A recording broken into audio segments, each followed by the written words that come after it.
عامي زتقصكو زغالب زنبره عدا 30 تريليون واشنطن لومي ناب 4 تريليون يعرق مهلاو قليل مسكري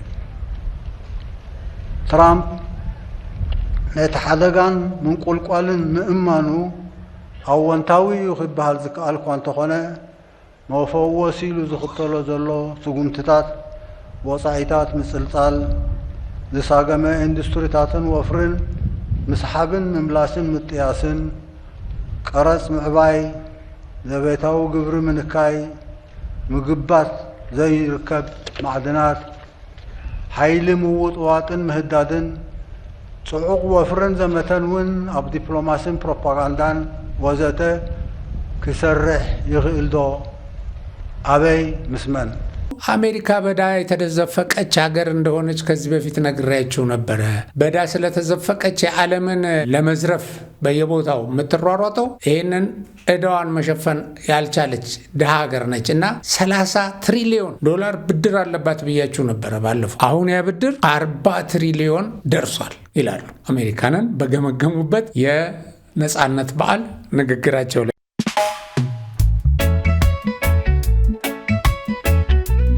ይህ አብሪ ሚዲያ ነው። አብሪ ሚዲያ አንድነትና ፍቅርን በማጎልበት ሰላምና እድገትን በማስፈን ረገድ የበኩሉን አስተዋጽኦ ለማበርከት የሚሰራ ሚዲያ ነው። አብሪ ብሩህ ዘመንን አብሳሪ። አብሪ ሚዲያን ሰብስክራይብ፣ ሼር ያድርጉ።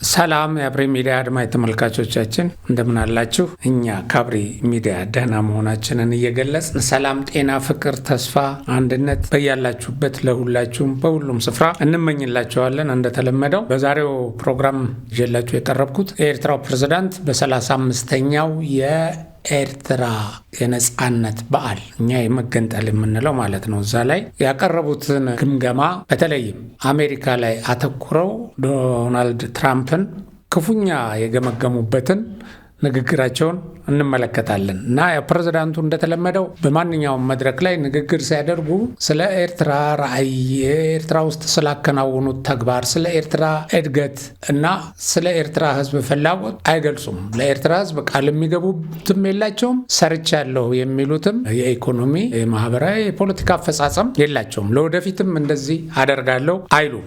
በአሁኑ ንግግራቸው የሰላ ትችት ያቀረቡትና ረጅሙን ሰዓት የፈጁት አሜሪካንን በመገምገም ነው። በመጀመሪያ ወደዚህ ግምገማቸው ከመግባታችን በፊት በትግርኛ ያደረጉትን ንግግር እያቀረብን እሱን ከመመልከታችን በፊት ዶናልድ ትራምፕ የኤርትራን የነጻነት ቀን ምክንያት በማድረግ የእንኳን አደረሳችሁ መልእክት አስተላልፈዋል የተባለው ሐሰት መሆኑ እንደተጋለጠ ልንገራችሁ። የኤርትራ ሚዲያዎች የአሜሪካ ፕሬዝዳንት ዶናልድ ትራምፕ ለኤርትራ የነጻነት በዓል የደስታ መግለጫና የእንኳን አደረሳችሁ መልእክት አስተላልፈዋል በማለት መልእክት የሆነ ሰፊ መልእክት ነበረ ያቀረቡት እና ይሄ በስፋት ያሰራጩት ዘገባ ፈጽሞ ከእውነት የራቀና ሐሰተኛ መሆኑን ካሜሮን ሃድሰን ገልጸዋል።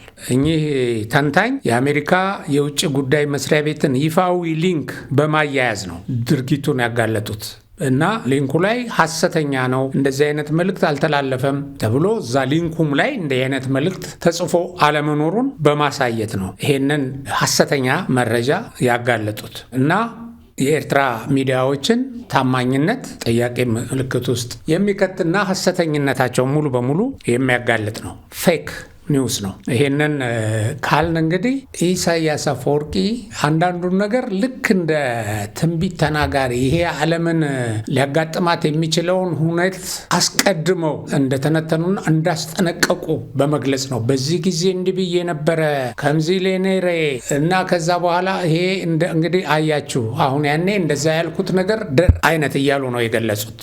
እና ስለ አሜሪካንም ሲገልጹ አሜሪካ በዳ የተዘፈቀች ሀገር እንደሆነች ከዚህ በፊት ነግሬያችሁ ነበረ። በዳ ስለተዘፈቀች የዓለምን ለመዝረፍ በየቦታው የምትሯሯጠው ይሄንን እዳዋን መሸፈን ያልቻለች ድሃ ሀገር ነች እና 30 ትሪሊዮን ዶላር ብድር አለባት ብያችሁ ነበረ ባለፈው። አሁን ያ ብድር 40 ትሪሊዮን ደርሷል ይላሉ አሜሪካንን በገመገሙበት ነጻነት በዓል ንግግራቸው ላይ። እስቲ አዳምጧቸው በትግርኛ የተናገሩት። ያው ቁጥር ስለሆነ የሚጠሩት ብዙ ለትርጉም አያስቸግርም ብዬ ነው። ዓሚ ዝጠቐስክዎ ዘጋልብ ዝነበረ ዕዳ 30 ትሪልዮን ዋሽንግተን ሎሚ ናብ 4 ትሪልዮን ይዓርግ ምህላው ቀሊል ምስክር እዩ።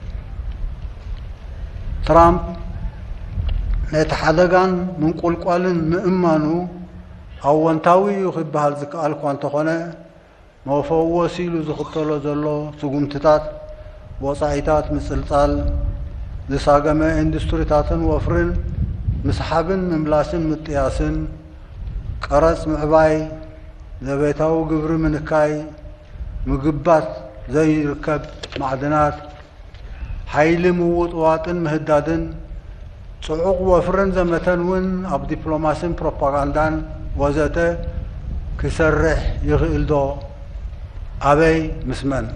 እንግዲህ ወዲ አፎም አሜሪካ ይህን ያህል ብድር ያለባት ሀገር ነች ብለው አያበቁም። አሜሪካ ጸረ ዲሞክራሲ መሆኗንም ነው የሚተነትኑት እና በጣም ጸረ ዲሞክራሲ ከመሆኗ የተነሳ በተለያየ ሀገር እየሄደች በጉልበት የሀገራትን መሪዎች እያፈነች በተለያዩ ሀገራት ላይ በጦርነት ጫና እየፈጠረች ሀብታቸውን የምትዘርፍ ሀገር ነች ብለው ነው የሚገልጹት። እና ይህንን የፕሬዝዳንቱን ንግግር አስመልክተው የተለያዩ ወገኖች ተችተዋቸዋል። ማለት ይሄ ለመተቸት ራሱ ብቁ አይደለም። ምክንያቱም አንድ ሀገር የሚመራ ፕሬዝዳንት 35 ዓመት ሙሉ ምንም አይነት የመንግስት ለውጥ ሳይደረግ ህገ መንግስት ሳይኖር ዲሞክራሲያዊ ምርጫ ሳይደረግ እንደገና ደግሞ ምንም አይነት ልማት ያልተሰራበትን ሀገር ህዝቡ በድህነት በዓለም ላይ የሚታወቅ በስደት ቁጥር 1 ተብሎ የሚጠራ ህዝብን የሚመራ ሀገር ስለ ራሱ ሀገር ከማውራት ይልቅ ስለ ሌሎች ማውራቱ ያው የተለመደ ቢሆንም አሁንም ሲኦል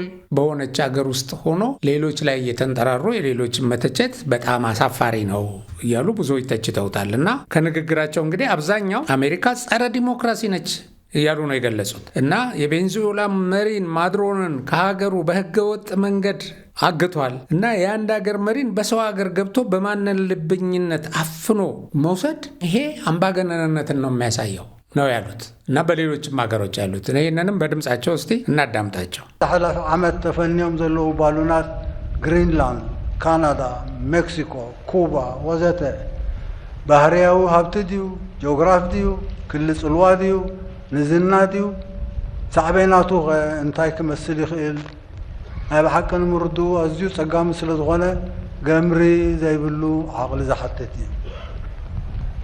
ዝኸበርክንን ዝኸበርኩምን ኪኖ ባሉናት ካብ ናይዚ ዝሓለፈ ዓመት ኣቓልቦ ዝስሕብ ጉዳያት ናይ ቬነዙዌላን ኢራንን ኣብነት ምርኣይ ሕማቕ ኣይኮነን። ኣብ ኣሜሪካታት ዝጸንሐን ዘሎን ዕዳጋታት ሓሺሽ ወይ ድራግ ነዊሕ ዛንታ ዘለዎ እዩ። ቬነዙዌላ ኣበይ ትስራዕ?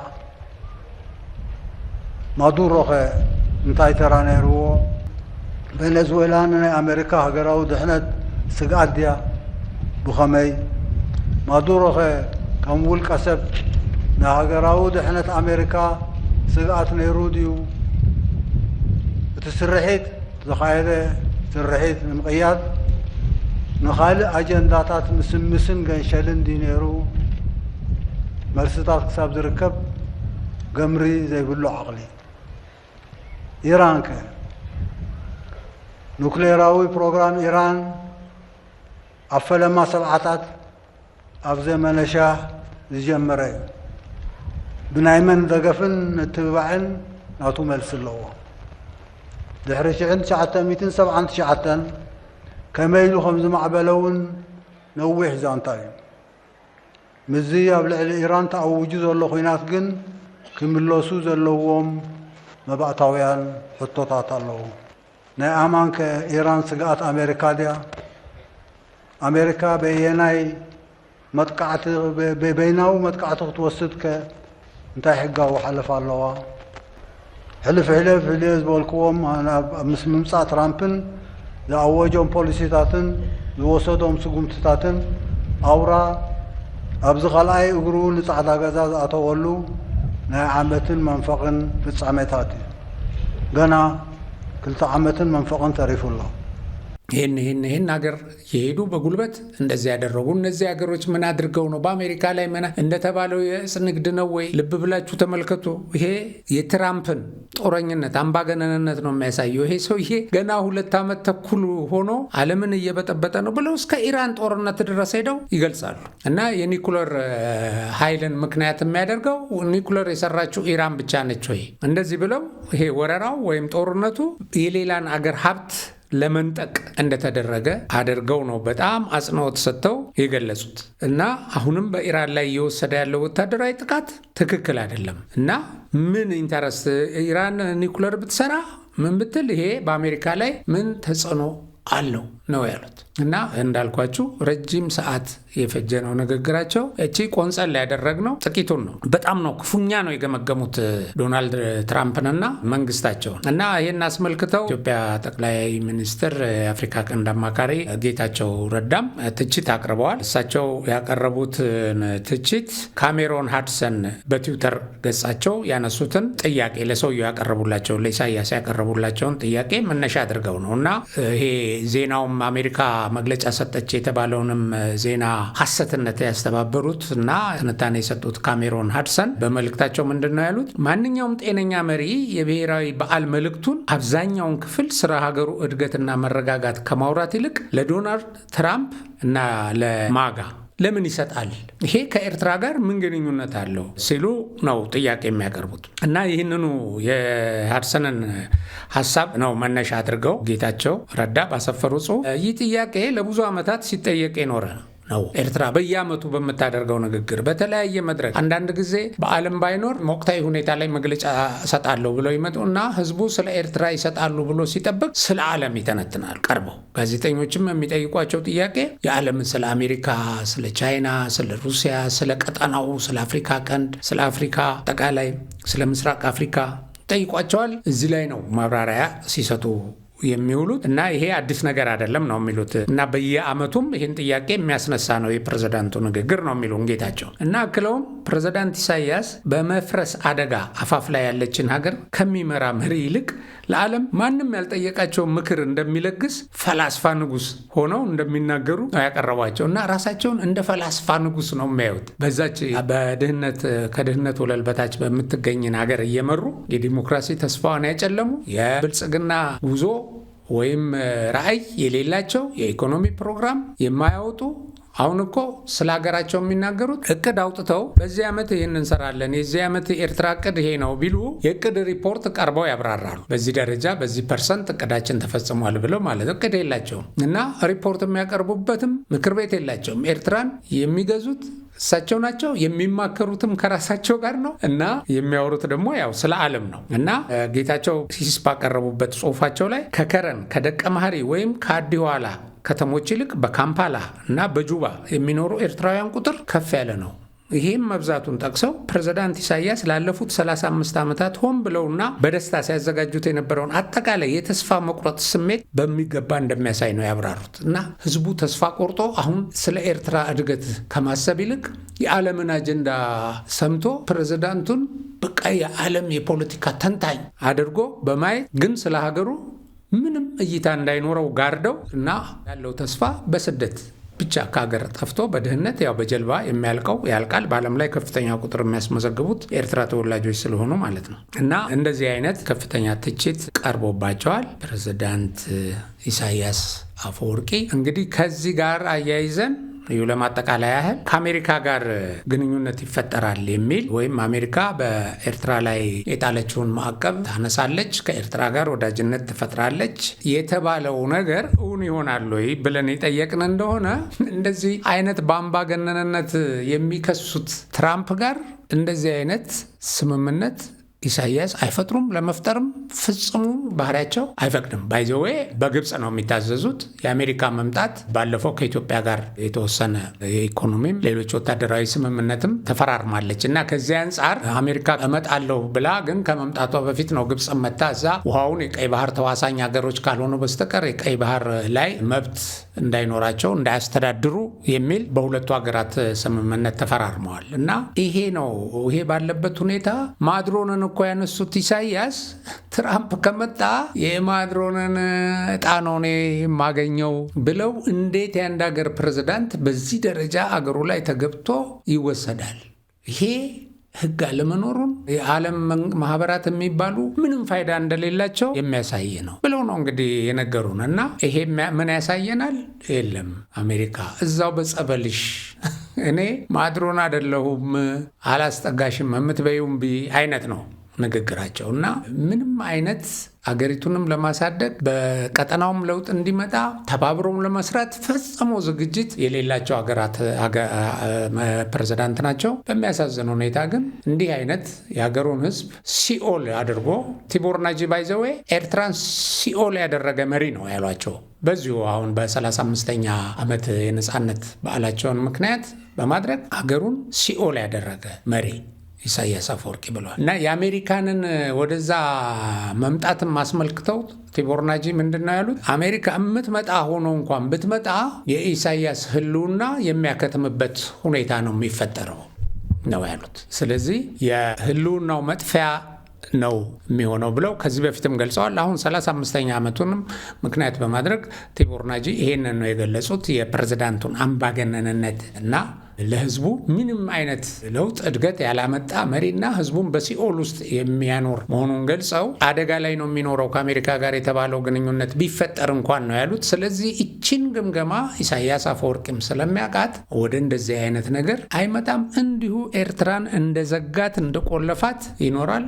ምክንያቱም ኤርትራ የግብፅ አጀንዳ አስፈጻሚ የግብፅ ተልዕኮ ተግባራዊ የምታደርግ ሀገርና ግብፅ አድርግ ያለቻትን ብቻ የምታደርግ እና የኤርትራን ህዝብ ግን መሳሪያ አድርገው ለግብፅ ዓላማ ሲያስገዙ የኖሩ ሰው ናቸው። በዚሁ እንደሚቀጥሉ ነው ያሳዩት። እንግዲህ ይህን አስመልክቼ ያዘጋጀሁትን አጭር ፕሮግራሜን እኔም በዚሁ አጠቃልላለሁ። በሌላ ፕሮግራም እስከምንገናኝ ድረስ ደህና ሁኑ። ሰላም።